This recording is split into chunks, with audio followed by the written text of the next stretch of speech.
5 ग्रामीण विकास।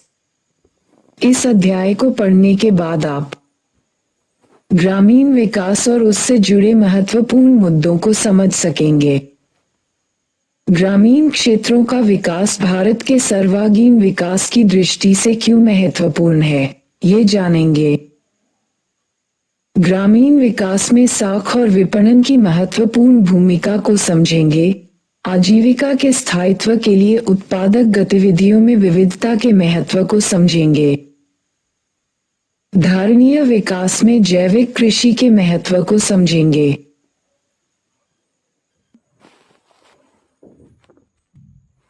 मिट्टी की जुताई करने वाले ही अधिकार के साथ जीते हैं, श्रृंखला के शेष लोग उनके आश्रय की रोटी खाते हैं। थिरुवल्लुवर 5.1 परिचय। अध्याय 4 में हमने पढ़ा कि किस प्रकार निर्धनता भारत के समक्ष एक बहुत बड़ी चुनौती है। हमने ये भी जाना कि हमारे अधिकतर निर्धन देशवासी ग्रामीण क्षेत्रों में रहते हैं और वहां उन्हें जीवन की मूलभूत आवश्यकताएं भी सुलभ नहीं हो पाती हैं। ग्रामीण क्षेत्रों में कृषि ही आजीविका का मुख्य साधन है। कभी महात्मा गांधी ने एक बार कहा था कि भारत की वास्तविक प्रगति का तात्पर्य शहरी औद्योगिक केंद्रों के विकास से नहीं, बल्कि मुख्य रूप से गांवों के विकास से है। ग्रामीण विकास ही राष्ट्रीय विकास का केंद्र है। यह विचार आज भी उतना ही प्रासंगिक है। ऐसा क्यों है? हम अपने चारों ओर बड़े उद्योगों तथा सूचना प्रौद्योगिकी केंद्रों से लैस शहरों को प्रगति करते हुए देखते हैं, फिर भी ग्रामीण विकास को ही इतना अधिक महत्व क्यों दिया जाता है? इसका उत्तर है कि आज भी भारत की 2/3 जनसंख्या कृषि पर आश्रित है, जिसकी उत्पादकता अभी भी इतनी ही है कि उससे सबका निर्वाह भी नहीं हो पाता। इसी कारण से देश की 1/4 जनता अभी भी घोर निर्धनता में रहती है। यदि हम भारत की वास्तविक उन्नति चाहते हैं, तो हमें विकसित ग्रामीण भारत का निर्माण करना होगा। ग्रामीण विकास से क्या तात्पर्य है? 5.2 ग्रामीण विकास क्या है? ग्रामीण विकास एक व्यापक शब्द है। यह मूलतः ग्रामीण अर्थव्यवस्था के उन घटकों के विकास पर ध्यान केंद्रित करने पर बल देता है जो ग्रामीण अर्थव्यवस्था के सर्वांगीण विकास में पिछड़ गए हैं। भारत के विकास के लिए जिन क्षेत्रों में नई और सार्थक पहल करने की आवश्यकता बनी हुई है, वे इस प्रकार हैं। मानव संसाधनों का विकास, जिसमें निम्नलिखित सम्मिलित हैं: साक्षरता, विशेषकर नारी साक्षरता, शिक्षा और कौशल का विकास। स्वास्थ्य, जिसमें स्वच्छता और जन स्वास्थ्य दोनों शामिल हैं। भूमि सुधार, प्रत्येक क्षेत्र के उत्पादक संसाधनों का विकास। आधारिक संरचना का विकास, जैसे बिजली, सिंचाई, साख, ऋण, विपणन, परिवहन सुविधाएं, ग्रामीण सड़कों के निर्माण सहित राजमार्ग की पोषक सड़कें बनाना, कृषि अनुसंधान विस्तार और सूचना प्रसार की सुविधाएं। निर्धनता निवारण और समाज के कमजोर वर्गों की जीवन दशाओं में महत्वपूर्ण सुधार के विशेष उपाय, जिसमें उत्पादक रोजगार के अवसर उपलब्ध कराने पर विशेष ध्यान दिया जाना चाहिए। इसका अर्थ होगा कि ग्रामीण क्षेत्र के लोग जो कृषि एवं गैर कृषि गतिविधियों में संलग्न हैं, उन्हें उत्पादकता बढ़ाने में विशेष सहायता देनी होगी। गैर कृषि उत्पादक क्रियाकलापों जैसे खाद्य प्रसंस्करण, स्वास्थ्य सुविधाओं की अधिक उपलब्धता, घर और कार्यस्थल पर स्वच्छता संबंधी सुविधाएं तथा सभी के लिए शिक्षा को सर्वोच्च वरीयता, ताकि तीव्र ग्रामीण विकास हो सके। हमने पिछले अध्याय में ये भी देखा है कि यद्यपि सकल घरेलू उत्पाद में कृषि क्षेत्र का योगदान कम हो रहा है, किंतु कृषि पर आश्रित जनसंख्या अनुपात में कोई महत्वपूर्ण परिवर्तन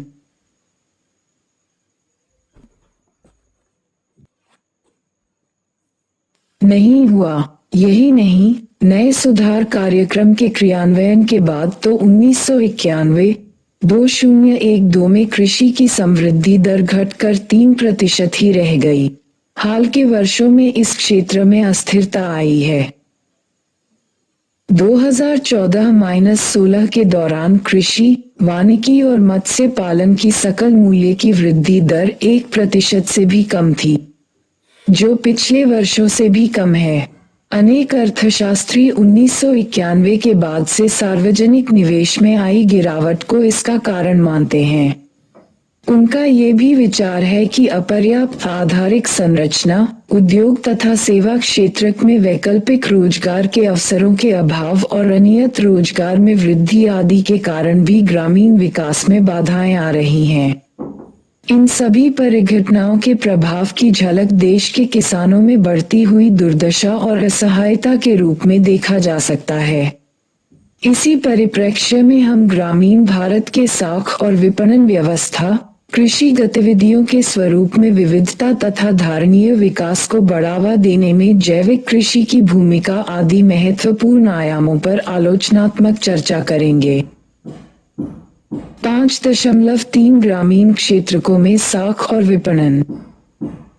साख, कृषि अर्थव्यवस्था की समृद्धि समय समय पर कृषि और गैर कृषि कार्यों में उच्च उत्पादकता प्राप्त करने के लिए मुख्य रूप से पूंजी के प्रयोग पर निर्भर करती है।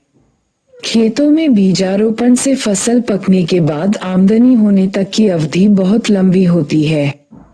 इसी कारण किसानों को बीज, उर्वरक, औजार आदि के लिए ऋण लेने पड़ते हैं। यही नहीं, उन्हें अपने पारिवारिक निर्वाह खर्च और शादी, मृत्यु तथा धार्मिक अनुष्ठानों के लिए कर्ज का ही आसरा रहता है। स्वतंत्रता के समय तक महाजन और व्यापारी छोटे, सीमांत किसानों और भूमिहीन मजदूरों से बहुत ऊंची दर से ब्याज वसूलने और ऋण खाते में हेराफेरी का ऐसा कुचक चला रहे थे कि वे कभी भी ऋणपाश से मुक्त नहीं हो पाते थे। भारत ने 1969 में सामाजिक बैंकिंग का आरंभ कर इस व्यवस्था में एक बड़ा बदलाव लाने का प्रयास किया। ग्रामीण साख आवश्यकताओं की पूर्ति के लिए बहुसंस्था व्यवस्था का सहारा लिया गया। आगे चलकर 1982 में राष्ट्रीय कृषि और ग्रामीण विकास बैंक नाबार्ड की स्थापना की गई। ये बैंक संपूर्ण ग्रामीण वित्त व्यवस्था के समन्वय के लिए एक शीर्ष संस्थान है।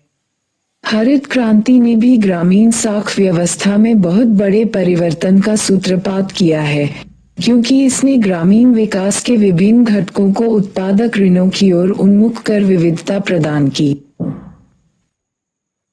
आज ग्रामीण बैंक की संस्थागत संरचना में अनेक बहु एजेंसी संस्थान जैसे व्यावसायिक बैंक, क्षेत्रीय ग्रामीण बैंक (आरआरबी), सहकारी तथा भूमि विकास बैंक सम्मिलित हैं।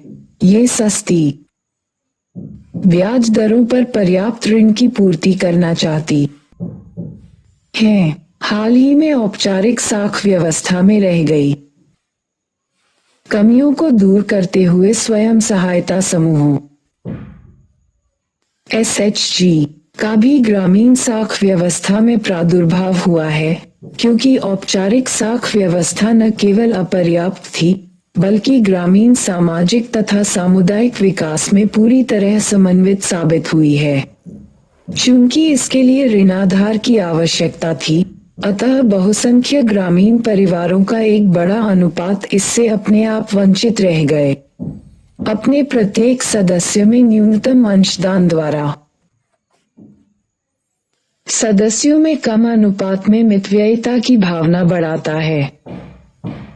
इस प्रकार एकत्र राशि में से जरूरतमंद सदस्यों को ऋण दिया जाता है। उस ऋण की राशि छोटी छोटी, आसान किश्तों में लौटाई जाती है। ब्याज की दर भी उचित रखी जाती है। मई 2019 तक 54 लाख महिला स्वयं सहायता समूह (एसएचजी) में लगभग 6 करोड़ महिला सदस्य हैं। लगभग 10,000-15,000 रुपये प्रति SHG और इसके अतिरिक्त 2.5 लाख प्रति SHG को परिक्रमी निधि के रूप में सामुदायिक निवेश सहायता कोष CISF का सृजन किया जाता है, जिसके फलस्वरूप आय सृजन हेतु महिला सदस्य स्वरोजगार को अपना सकती है। इस प्रकार की साख उपलब्धता को अतिलघु साख कार्यक्रम भी कहा जाता है। इस प्रकार से स्वयं सहायता समूहों ने महिलाओं के सशक्तिकरण में सहायता की है। इन ऋण सुविधाओं का प्रयोग किसी न किसी प्रकार के उपभोग के लिए ही हो रहा है। कर्जदार उत्पादन उद्देश्य के लिए व्यय क्यों नहीं करते हैं? बॉक्स 5.1 निर्धन महिलाओं का बैंक। केरल प्रांत में महिलाओं की ओर उन्मुख एक निर्धनता निवारक सामुदायिक कार्यक्रम चलाया जा रहा है। इसका नाम कुटुम्बश्री है। 1995 में सरकारी बचत एवं साख सोसाइटी के रूप में गरीब महिलाओं के लिए इस बचत बैंक की स्थापना की गई थी। इस बचत एवं साख सोसाइटी ने छोटी छोटी बचतों को मिलाकर 1 करोड़ रुपए की विशाल राशि एकत्र कर ली। इसे अब सदस्य संख्या और संगठित बचत के आधार पर एशिया का विशालतम अनौपचारिक बैंक माना जाता है। इन्हें कीजिए। ग्रेटर देन आप अपने आसपास के क्षेत्र में पाएंगे कि कुछ स्वयंसेवी संस्थाएं ऋणों का प्रावधान कर रही हैं। इनकी कुछ बैठकों में जाएं। इस संस्था के कार्यकलापों पर एक विवरण तैयार करें। इस विवरण में आप उल्लेख करें कि संस्था कब आरंभ हुई थी, इसमें कितने सदस्य हैं, कितनी बचत राशि है, किस तरह के ऋण प्रदान किए जाते हैं और इस ऋण का उपयोग कैसे होता है। ग्रेटर देन आप ये भी पाएंगे कि स्वरोजगार के लिए प्रदत्त ऋणों का उपयोग कुछ लोग अन्य कार्यों में कर रहे हैं। ऐसे कुछ कर्जदारों से मिलें और उनके द्वारा स्वरोजगार संबंधी क्रियाकलाप आरंभ न करने के कारणों की पहचान कर कक्षा में चर्चा करें। इन्हें कीजिए। यदि आप ग्रामीण क्षेत्रों में रहते हैं तो संभवतः आपके पास पड़ोस में भी ऐसी कोई त्रासदी हुई हो, या आप दूरदर्शन या समाचार पत्रों के माध्यम से किसानों द्वारा पिछले कुछ वर्षों में आत्महत्या किए जाने की घटनाओं से परिचित अवश्य होंगे। इनमें से अधिकांश किसानों ने कृषि और अन्य प्रयोजन के लिए ऋण ले रखे थे। फसल खराब होने, आय अपर्याप्त रहने तथा वैकल्पिक रोजगार का सहारा नहीं होने पर जब वे ऋण चुका पाने में असमर्थ हो गए, तो उन्होंने जीवन को ही समाप्त कर उस ऋण से छुटकारा पाने का प्रयास किया। ऐसे मामलों के बारे में जानकारी एकत्र कर कक्षा में चर्चा करें। ग्रेटर देन ग्रामीण क्षेत्रों में कार्य कर रहे बैंकों में जाएं। ये प्राथमिक कृषि सहकारी बैंक, भूमि विकास बैंक, क्षेत्रीय ग्रामीण बैंक या जिला सहकारी बैंक हो सकते हैं। इनसे जानकारी एकत्र करें कि कितने ग्रामीण परिवारों ने इनसे ऋण लिया हुआ है। सामान्यतः कितनी राशि उधार ली जाती है, किस प्रकार के लोग ऋण लेते हैं, ब्याज दर कितनी रहती है और अभी तक कुल कितनी राशि बकाया है।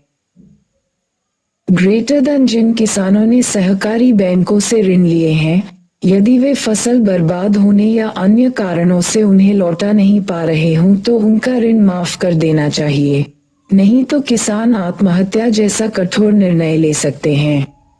क्या आप इससे सहमत हैं? चर्चा करें। ग्रामीण बैंकिंग एक आलोचनात्मक मूल्यांकन, बैंकिंग व्यवस्था के त्वरित प्रसार का ग्रामीण कृषि और गैर कृषि उत्पादन, आय और रोजगार पर सकारात्मक प्रभाव रहा है।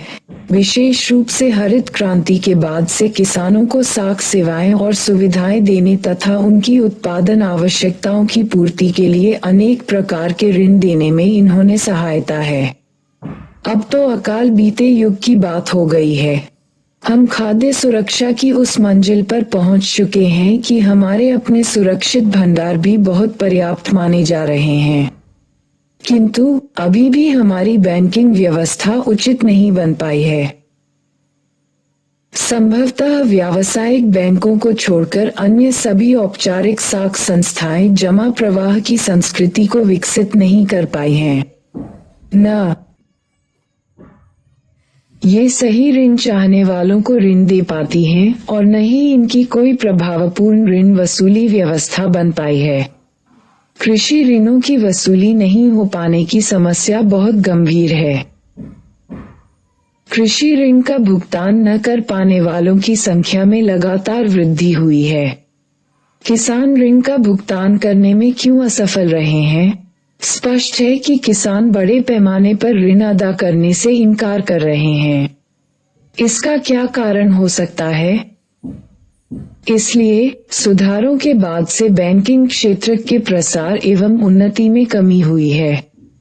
स्थिति में सुधार लाने के लिए हाल के वर्षों में सभी वयस्कों को जनधन योजना नामक योजना के एक भाग के रूप में बैंक खाते खोलने के लिए प्रोत्साहित किया गया है। उन बैंक खाता धारकों को 1-2 लाख रुपए में आकस्मिक बीमा कवरेज और 10,000 रुपए में ओवरड्राफ्ट सुविधाएं मिल सकती हैं और वे अपने वेतन, वृद्धावस्था पेंशन और सरकार के अन्य सामाजिक सुरक्षा भुगतान बैंक खातों में स्थानांतरित कर सकते हैं। न्यूनतम बैलेंस रखने की भी कोई बैलेंस आवश्यकता नहीं है। इससे 40 करोड़ से अधिक लोगों ने बैंक खाते खुलवाए हैं। अप्रत्यक्ष रूप से इसने विशेष रूप से ग्रामीण क्षेत्रों में बचत की आदत और वित्तीय संसाधनों के कुशल आवंटन को बढ़ावा दिया है। बैंक इन खातों के माध्यम से 1,40,000 करोड़ रुपए से अधिक के फंड का विचलन भी कर सकते हैं। 5.4 कृषि विपणन व्यवस्था। कभी आपने सोचा है कि हम जो अनाज, फल, सब्जियां आदि रोज खाते हैं वे देश के अलग अलग क्षेत्रों से किस प्रकार नियमित रूप से हम तक पहुंचाए जाते हैं? इन्हें हम तक पहुंचाने का माध्यम बाजार व्यवस्था है। कृषि विपणन वह प्रक्रिया है जिससे देश भर में उत्पादित कृषि पदार्थों का संग्रह, भंडारण, प्रसंस्करण, परिवहन, पैकिंग, वर्गीकरण और वितरण आदि किया जाता है। स्वतंत्रता पूर्व व्यापारियों को अपना उत्पादन बेचते समय किसानों को तौल में हेरा फेरी तथा खातों में गड़बड़ी का सामना करना पड़ता था। प्रायः किसानों को बाजार में प्रचलित भावों का पता नहीं होता था और उन्हें अपना माल बहुत कम कीमत पर बेचना पड़ता था। उनके पास अपना माल रखने के लिए अच्छी भंडारण सुविधाएं नहीं होती थीं, अतः वे अच्छे दाम मिलने तक माल की बिक्री को स्थगित नहीं रख पाते थे। क्या आप जानते हैं कि आज भी 10% से अधिक कृषि उत्पादन भंडारण सुविधाओं के अभाव के कारण क्षतिग्रस्त हो रहा है? इसीलिए सरकार को निजी व्यापारियों को नियंत्रित करने के लिए बाजार में हस्तक्षेप करने को बाध्य होना पड़ा है। आइए हम कृषि विपणन के विभिन्न पहलुओं को सुधारने के लिए किए गए 4 प्रमुख उपायों को विस्तार पूर्वक समझने का प्रयास करें। पहला कदम व्यवस्थित एवं पारदर्शी विपणन की दशाओं का निर्माण करने के लिए बाजार का नियमन करना था। इस नीति से बहुत दूर तक कृषक और उपभोक्ता दोनों ही वर्ग लाभान्वित हुए हैं।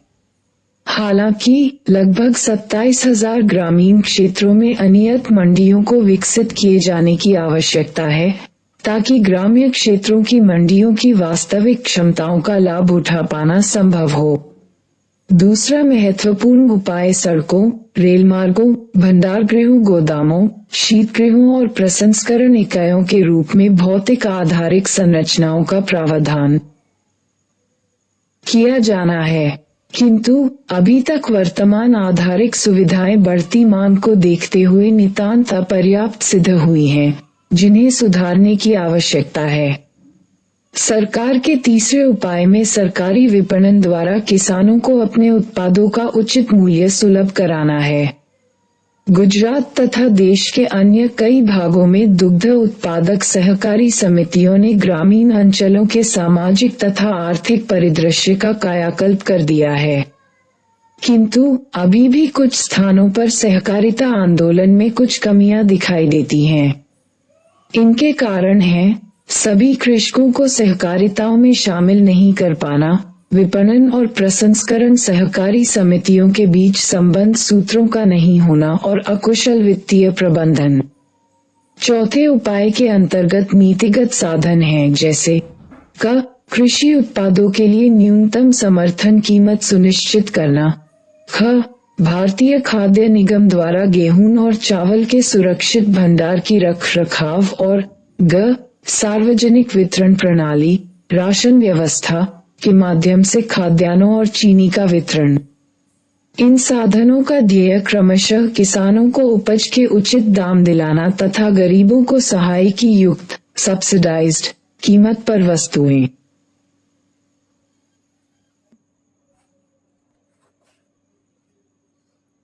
उपलब्ध कराना रहा है। यद्यपि सरकार के इन सभी प्रयासों के बाद भी आज तक कृषि मंडियों पर निजी व्यापारियों, साहूकारों, ग्रामीण राजनीतिज्ञ सामंतों, बड़े व्यापारियों तथा अमीर किसानों का वर्चस्व बना हुआ है। इसके लिए जरूरी है सरकार की मध्यस्थता, खासकर जब कृषि उत्पाद बड़े हिस्से पर निजी क्षेत्र का नियंत्रण होता है। सरकारी संस्थाएं और सहकारिताएं सकल कृषि उत्पादन के मात्र 10% अंश के आदान प्रदान में सफल हो पा रही हैं, शेष अभी भी निजी व्यापारियों के हाथों में ही है। सरकार की मध्यस्थता ने कृषि विपणन व्यवस्था को अनेक रूपों में प्रभावित किया है। वैश्वीकरण के इस युग में कृषि के त्वरित कुछ विद्वानों का कहना है कि किसानों की आय बढ़ाने के लिए कृषि का व्यावसायीकरण हो, बशर्ते कि इसमें सरकार की मध्यस्थता न हो। इसके बारे में आपकी क्या राय है?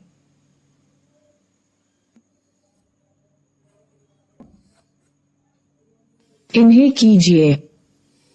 अपने आसपास की फल सब्जी मंडी में जाएं। उस मंडी की विशेषताओं को ध्यान से देखें और पहचानें। कम से कम 10 अलग-अलग फलों व सब्जियों के मूल उत्पादन क्षेत्र तथा वहां से मंडी तक की दूरी की जानकारी प्राप्त करें। ये भी जानने का प्रयास करें कि वे चीजें किस प्रकार के परिवहन साधनों द्वारा आप तक पहुंचती हैं और इन परिवहन की लागतों का उनकी कीमतों पर क्या प्रभाव पड़ता है।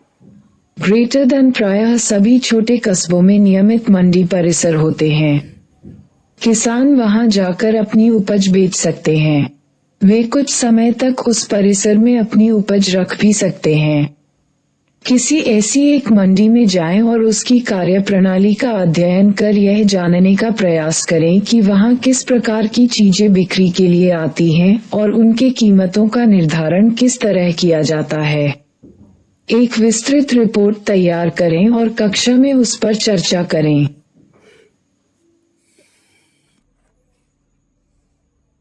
इन्हें कीजिए।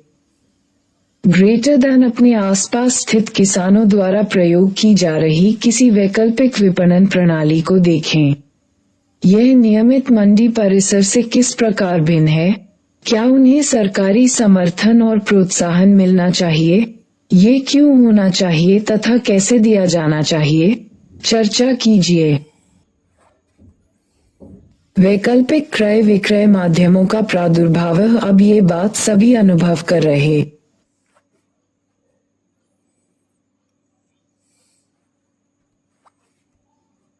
है कि यदि किसान स्वयं ही उपभोक्ता को अपना उत्पादन बेच सके तो उसे अधिक आय प्राप्त होगी। पंजाब, हरियाणा और राजस्थान में अपनी मंडी, पुणे की हाटपसार मंडी, आंध्र प्रदेश और तेलंगाना की रायथुबाज नामक फल सब्जी मंडियां तथा तमिलनाडु की उझावर मंडी के कृषक बाजार, इस प्रकार से विकसित हो रहे वैकल्पिक क्रय विक्रय माध्यम के कुछ उदाहरण हैं। ये सब कुछ वैकल्पिक विपणन संरचनाओं के उदाहरण हैं। यही नहीं, अनेक राष्ट्रीय, बहुराष्ट्रीय त्वरित खाद्य पदार्थ, फास्ट फूड बनाने वाली कंपनियां भी अब किसानों के साथ कृषि उत्पाद की खेती, फल सब्जियों के लिए उत्पादकों से अनुबंध कर रही हैं। ये किसानों को उचित बीज तथा अन्य आगत तो उपलब्ध कराती ही हैं, उन्हें पूर्व निर्धारित कीमतों पर माल खरीदने का आश्वासन भी देती हैं।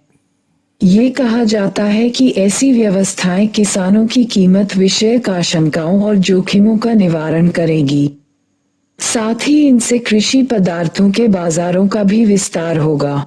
क्या इस प्रकार की व्यवस्था से छोटे किसानों की आय में वृद्धि होगी? 2020 में भारतीय संसद ने कृषि विपणन प्रणाली में सुधार के लिए 3 कानून पारित किए थे। किसानों के कुछ वर्ग इन सुधारों का समर्थन करते हैं, वहीं बाकी किसान विरोध करते हैं। इन कृत्यों पर अभी भी बहस चल रही है। इन कानूनों का विवरण इकट्ठा करें और कक्षा में बहस एवं चर्चा करें। 5.5 उत्पादक गतिविधियों का विविधीकरण। विविधीकरण के 2 पहलू हैं। एक पहलू तो फसलों के उत्पादन की प्रणाली में परिवर्तन से संबंधित है। दूसरा पहलू श्रम शक्ति को खेती से हटाकर अन्य संबंधित कार्यों जैसे पशुपालन, मुर्गी और मत्स्य पालन आदि तथा गैर कृषि क्षेत्र में लगाना है। इस विविधीकरण की आवश्यकता इसलिए उत्पन्न हो रही है क्योंकि सिर्फ खेती के आधार पर आजीविका कमाने में जोखिम बहुत अधिक हो जाता है। अतः विविधीकरण द्वारा हम न केवल खेती से जोखिम को कम करने में सफल होंगे बल्कि ग्रामीण जन समुदाय को उत्पादक और वैकल्पिक धारणीय आजीविका के अवसर भी उपलब्ध हो पाएंगे। देश में अधिकांश कृषि रोजगार खरीफ की फसल से जुड़ा रहता है, किंतु रबी की फसल के मौसम में तो जहां पर्याप्त सिंचाई सुविधाएं नहीं हैं, उन क्षेत्रों में लाभप्रद रोजगार दुर्लभ हो जाता है। अतः अन्य प्रकार की उत्पादक और लाभप्रद गतिविधियों में प्रसार के माध्यम से ही हम ग्रामीण जन समुदाय को अधिक आय कमाकर गरीबी तथा अन्य विषम परिस्थितियों का सामना करने में समर्थ बना पाएंगे। अतः जरूरत संबद्ध गतिविधियों, गैर कृषि रोजगार तथा नए वैकल्पिक आजीविका स्रोतों के विकास पर ध्यान देने की है। वैसे अब ग्रामीण क्षेत्रों में अनेक नए धारणीय आजीविका विकल्पों का विकास हो रहा है। कृषि क्षेत्र पर तो पहले ही से बहुत बोझ है, अतः बढ़ती हुई श्रम शक्ति के लिए अन्य गैर कृषि कार्यों में वैकल्पिक रोजगार के अवसरों की आवश्यकता है। गैर कृषि अर्थतंत्र में अनेक घटक होते हैं। कुछ घटकों में पर्याप्त गतिशील अंतर संबंध होते हैं और उनमें स्वस्थ समृद्धि की संभावनाएं रहती हैं, किंतु अनेक घटक तो निम्न उत्पादकता वाले निर्वाह मात्र की व्यवस्था कर पाते हैं। गतिशील उपघटकों में कृषि प्रसंस्करण उद्योग, खाद्य प्रसंस्करण उद्योग, चर्म उद्योग तथा पर्यटन आदि सम्मिलित हैं। ऐसे क्षेत्र भी हैं जिनमें संभावनाएं तो विद्यमान हैं, पर जिनके लिए संरचनात्मक सुविधाएं तथा अन्य सहायक कार्यों का नितांत अभाव है। इस वर्ग में हम परंपरागत गृह उद्योगों को रख सकते हैं, जैसे मिट्टी के बर्तन बनाना, शिल्प कलाएं, हथकरघा आदि। यद्यपि अधिकांश ग्रामीण महिलाएं कृषि में रोजगार प्राप्त करती हैं, जबकि पुरुष गैर कृषि रोजगार की तलाश में है। किंतु हाल के वर्षों में ग्रामीण महिलाएं भी गैर कृषि कार्यों की ओर अग्रसर होने लगी हैं। TANWA तमिलनाडु में कृषि कार्यों में लगी महिलाएं। तमिलनाडु में महिलाओं को नवीनतम कृषि तकनीकों का प्रशिक्षण देने के लिए तन्वा नामक परियोजना प्रारंभ की गई थी। इसमें महिलाओं को कृषि उत्पादकता, जैविक खेती और पारिवारिक आय की वृद्धि के लिए सक्रिय रूप से भाग लेने के लिए प्रोत्साहित किया गया था। तिरुचिरापल्ली में एंथनी अम्मल द्वारा संचालित प्रशिक्षित महिला समूह कृमिखाद बनाकर बेच रहा है और इस कार्य से आय कमा रहा है। अनेक कृषक महिला समूह तेलुगु साख व्यवस्था का सहारा लेकर अपने सदस्यों की बचतों को बढ़ावा देने में सक्रिय हैं। इस प्रकार संचित बचत का प्रयोग कर वे पारिवारिक कुटीर उद्योग गतिविधियां जैसे मशरूम की खेती, साबुन तथा गुड़िया बनाने आदि अनेक प्रकार के आय बढ़ाने वाले कार्यों को प्रोत्साहित कर रही हैं। आपके क्षेत्र या आपके पड़ोस में ग्रामीण क्षेत्रों भी ऐसी ही पहल हो सकती है। किसी संगठन को चलाने वाले व्यक्तियों या महिला उद्यमियों से बात करें और कक्षा में विवरणों पर चर्चा करें।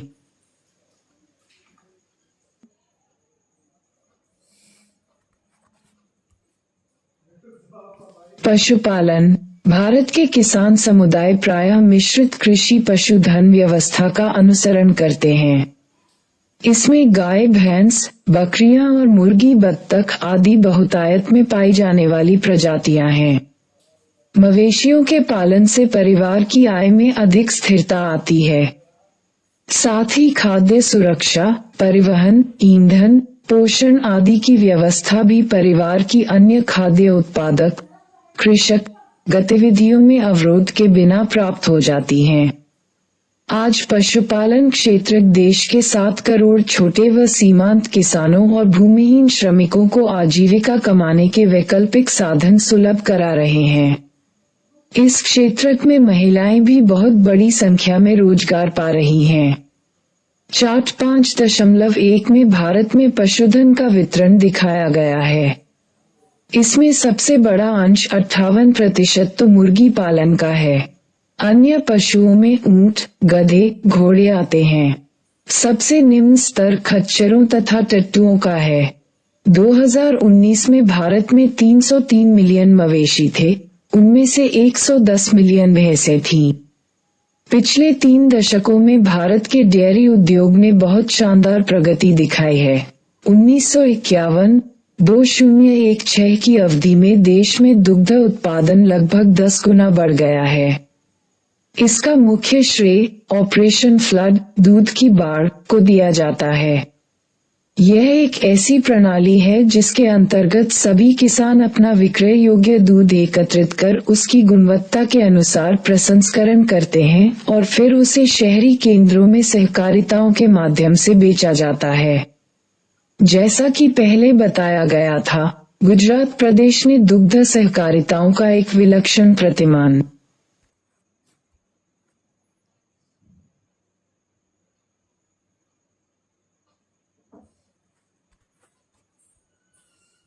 विकसित किया है। देश के अन्य अनेक प्रांतों में उसी का अनुकरण किया जा रहा है।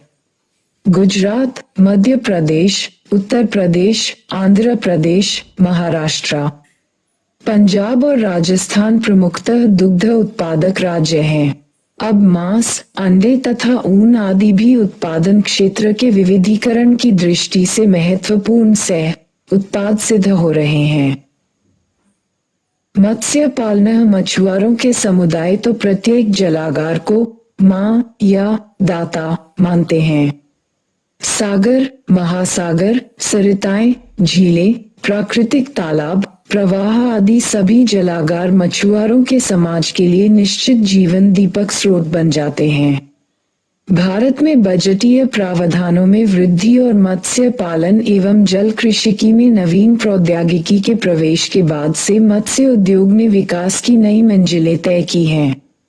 आजकल देश के समस्त मत्स्य उत्पादन का 65% अंतर्वर्ती क्षेत्रों से तथा 35% महासागरीय क्षेत्रों से प्राप्त हो रहा है। यह मत्स्य उत्पादन सकल घरेलू उत्पाद का 0.9% है। मत्स्य उत्पादकों में प्रमुख राज्य बंगाल, केरल, गुजरात, महाराष्ट्र और तमिलनाडु हैं। मछुआरों के परिवारों का एक बड़ा हिस्सा निर्धन है। इस वर्ग में व्याप्त निम्न रोजगार, निम्न प्रति व्यक्ति आय, अन्य कार्यों की ओर श्रम के प्रवाह का अभाव, उच्च निरक्षरता दर तथा गंभीर ऋणग्रस्तता इन मछुआरा समुदाय से आजकल जूझ रहे हैं। यद्यपि महिलाएं मछलियां पकड़ने के काम में नहीं लगी हैं, पर 60% निर्यात और 40% आंतरिक मत्स्य व्यापार का संचालन उन्हीं के हाथों में है। विपणन के लिए आवश्यक पूंजी जुटाने में मछुआरा समुदाय की महिलाओं की सहायता के लिए सहकारिताओं और स्वयं सहायता समूहों के माध्यम से साख सुविधाओं का विस्तार किए जाने की आवश्यकता अब अनुभव हो रही है। उद्यान विज्ञान, बागवानी, प्रकृति ने भारत को ऋतुओं और मृदा की विविधता से संपन्न किया है। उसी के आधार पर भारत ने अनेक प्रकार के बागान उत्पादों को अपना लिया है।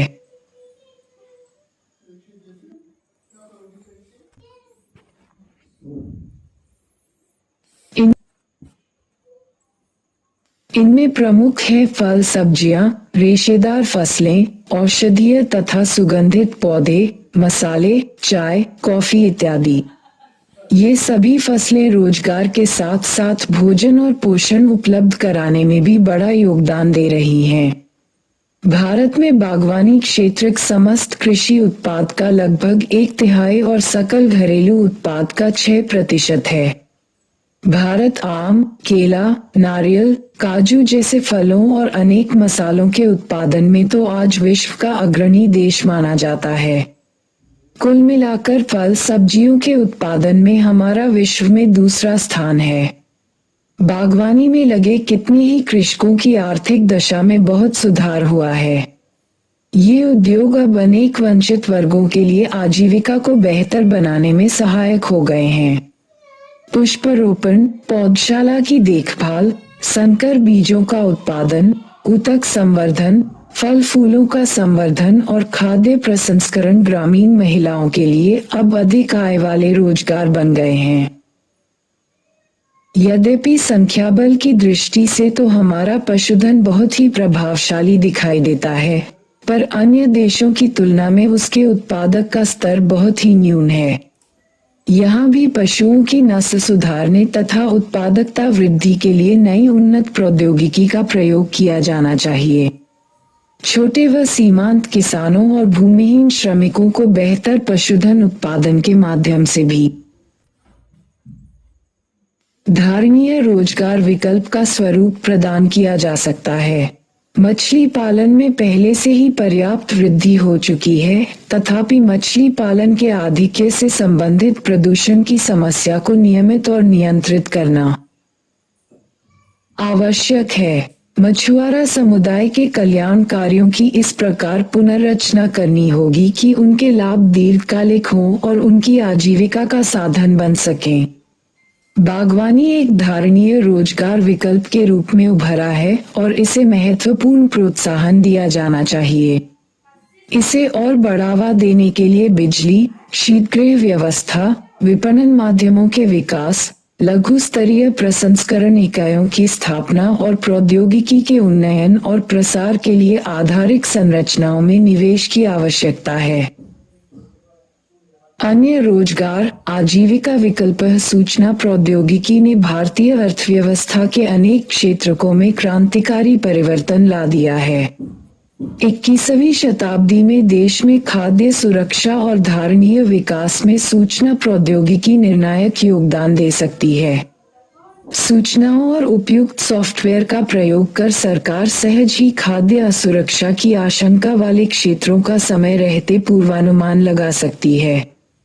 इस तरह से समाज ऐसी विपत्तियों की संभावनाओं को कम या पूरी तरह से समाप्त करने में भी सफल हो सकता है। कृषि क्षेत्र में तो इसके विशेष योगदान हो सकते हैं। इस प्रौद्योगिकी द्वारा उदीयमान तकनीकों, कीमतों, मौसम तथा विभिन्न फसलों के लिए मृदा की दशाओं की उपयुक्तता की जानकारी का प्रसारण हो सकता है। अपने आप सूचना प्रौद्योगिकी कुछ भी नहीं बदल सकती, किंतु ये समाज में सृजनात्मक संभाव्यता और उनके ज्ञान संचय के यंत्र के रूप में कार्य कर सकती है। इसमें ग्रामीण क्षेत्रों में बड़े स्तर पर रोजगार के अवसरों को उत्पन्न करने की संभाव्यता भी है। भारत के अनेक भागों में सूचना प्रौद्योगिकी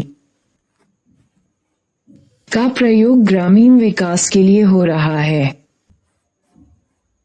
बॉक्स 5.3 सांसदों द्वारा गांव के दत्तक ग्रहण। अक्टूबर 2014 में भारत सरकार ने सांसदों के निर्वाचन क्षेत्रों से सांसद आदर्श ग्राम योजना सगी नामक एक नई योजना की शुरुआत की। इस योजना के तहत भारत के सांसदों को एक गांव की पहचान करने और विकसित करने की जरूरत है। शुरू करने के लिए सांसद वर्ष 2016 तक एक मॉडल गांव के रूप में एक गांव को विकसित कर सकते हैं और 2019 तक 2 और गांव विकसित करने हैं। भारत में 2500 से अधिक गांवों को सम्मिलित करने की योजना है। योजना के मुताबिक गांव के मैदानी इलाकों में 3000-5000 और पहाड़ी इलाकों में 1000-3000 की आबादी हो सकती है और सांसदों का खुद का या अपने पति पत्नी का गांव नहीं होना चाहिए। सांसदों द्वारा एक गांव के विकास योजना की उम्मीद कर रहे हैं कि वो ग्रामीणों को गतिविधियों को लेने के लिए प्रेरित करने और स्वास्थ्य, पोषण और शिक्षा के क्षेत्रों में बुनियादी ढांचे का निर्माण करने के लिए प्रेरित करेंगे।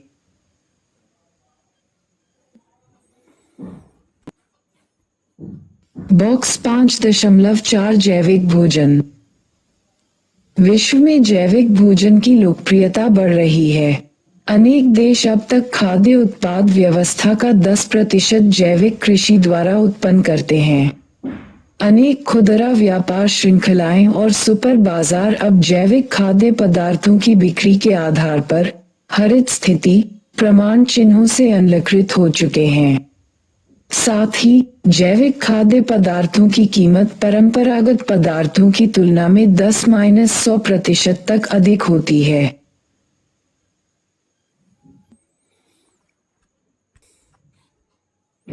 पाँच 5.6 धारणीय विकास और जैविक कृषि। कुछ वर्षों से रासायनिक उर्वरकों और कीटनाशकों के हमारे स्वास्थ्य पर हो रहे हानिकारक प्रभावों के विषय में जागरूकता का प्रसार हुआ। भारत में परंपरागत कृषि पूरी तरह से रासायनिक उर्वरकों और विषजन्य कीटनाशकों पर आधारित है। ये विषाक्त तत्व हमारी खाद्य पूर्ति व जल स्रोतों में निःसरित हो जाते हैं और हमारे पशुधन को हानि पहुंचाते हैं। साथ ही इनके कारण मृदा की उर्वरता क्षीण हो जाती है और हमारे प्राकृतिक पर्यावरण का विनाश हो जाता है। अतः विकास की धारणीयता के लिए पर्यावरण मित्र प्रौद्योगिकीय विकास के प्रयास अनिवार्य हो गए हैं। ऐसी ही एक प्रौद्योगिकी को जैविक कृषि कहा जाता है। संक्षेप में जैविक कृषि खेती करने की वह पद्धति है जो पर्यावरणीय संतुलन को पुनः स्थापित करके उसका संरक्षण और संवर्धन करती है। विश्व भर में सुरक्षित आहार की पूर्ति बढ़ाने के लिए जैविक विधा से उत्पादित खाद्य पदार्थों की मांग में वृद्धि हो रही है। देखिए बॉक्स 5.4। जैविक कृषि के लाभ। जैविक कृषि महंगे आगतों, संकर बीजों, रासायनिक उर्वरकों, कीटनाशकों के स्थान पर स्थानीय रूप से बने जैविक आगतों के प्रयोग पर निर्भर होती है। ये आगत सस्ते रहते हैं और इसी कारण इन पर निवेश से प्रतिफल अधिक मिलता है। विश्व बाजारों में जैविक कृषि उत्पादों की बढ़ती हुई मांग के कारण इनके निर्यात से भी अच्छी आय हो सकती है।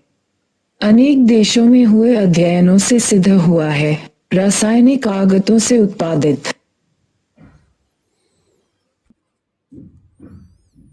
खाद्य की तुलना में जैविक विधि से उत्पादित भोज्य पदार्थों में पोषक तत्व भी अधिक होते हैं। अतः जैविक कृषि हमें अधिक स्वास्थ्यकर भोजन उपलब्ध कराती है।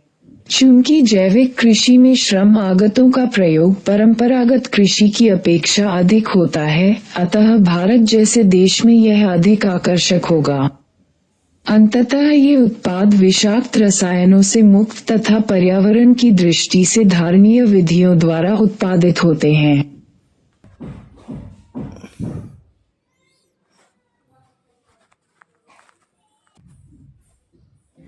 जैविक कृषि की लोकप्रियता के लिए नई विधियों का प्रयोग करने में किसानों की इच्छा शक्ति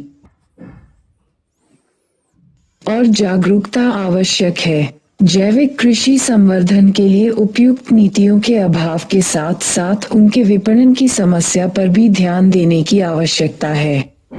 ये समस्याएं इस विधि को प्रोत्साहन देने में बाधक हैं। ये देखा गया है कि प्रारंभिक वर्षों में जैविक कृषि की उत्पादकता रासायनिक कृषि से कम रहती है। अतः बहुत बड़े स्तर पर छोटे और सीमांत किसानों के लिए इसे अपनाना कठिन होगा। यही नहीं, जैविक उत्पादों के रासायनिक उत्पादों की अपेक्षा शीघ्र खराब होने की भी संभावना रहती है। बेमौसमी फसलों का जैविक कृषि में उत्पादन बहुत सीमित होता है, फिर भी जैविक कृषि धारणीय कृषि के विकास में सहायक है और भारत तो निश्चय ही घरेलू और अंतर्राष्ट्रीय बाजारों के लिए इनका उत्पादन कर लाभान्वित हो सकता है। क्या आप बता सकते हैं कि खाद्य तथा गैर खाद्य वस्तुओं का जैविक कृषि विधि का उपयोग कर उत्पादन करना सस्ता होगा? बॉक्स 5.5 महाराष्ट्र में जैविक विधि से उत्पादित कपास जब 1995 में प्रकृति नामक गैर सरकारी संगठन के किशन मेहता ने ये सुझाव दिया कि रासायनिक कीट का सर्वाधिक प्रयोग करने वाली कपास की खेती भी जैविक विधि से हो सकती है, तो नागपुर के केंद्रीय कपास शोध संस्थान के निर्देशक ने अपनी अति प्रसिद्ध टिप्पणी की थी, क्या आप सारे भारत को वस्त्र विहीन कर देना चाहते हैं? इस समय तक के 130 किसान 1200 हेक्टेयर भूमि पर अंतर्राष्ट्रीय जैविक कृषि आंदोलन संघ के मानकों के अनुरूप जैविक विधि से कपास उगाने को प्रतिबद्ध हो चुके हैं। इनके उत्पादन को जर्मनी द्वारा मान्यता प्राप्त संस्था एग्रेको ने परीक्षण के बाद उच्च कोटि का पाया है। किशन मेहता का कहना है कि भारत के 78% किसान 0.8 हेक्टेयर के छोटे खेतों के स्वामी सीमांत किसान ही हैं। इनकी समस्त भूमि देश के कृषि क्षेत्र का 20% है। अतः दीर्घकाल में ऐसे किसानों के लिए मौद्रिक तथा मृदा संरक्षण की दृष्टि से जैविक कृषि ही अधिक लाभकारी सिद्ध होगी। अपने क्षेत्र के किसी ऐसे खेत में जाएं, जहां जैविक खाद का उपयोग किया जाता है और खेती से संबंधित तरीकों से जुड़े मुद्दों पर चर्चा करें तथा अपनी कक्षा में रिपोर्ट पेश करें। इन्हें कीजिए। भारत में जैविक विधि से उत्पादित 5 लोकप्रिय वस्तुओं की सूची बनाइए। ग्रेटर दैन अपने आसपास किसी सुपर बाजार, सब्जियों की दुकान या विभागीय भंडार में जाएं। जैविक और रासायनिक विधि से उत्पादित कुछ वस्तुओं की कीमतों की जानकारी के साथ साथ यह जानकारी भी प्राप्त करें कि वे कितने समय तक खराब हुए बिना रह सकती हैं और उन्हें लोकप्रिय बनाने के लिए किस प्रकार से उनका प्रचार किया जाता है।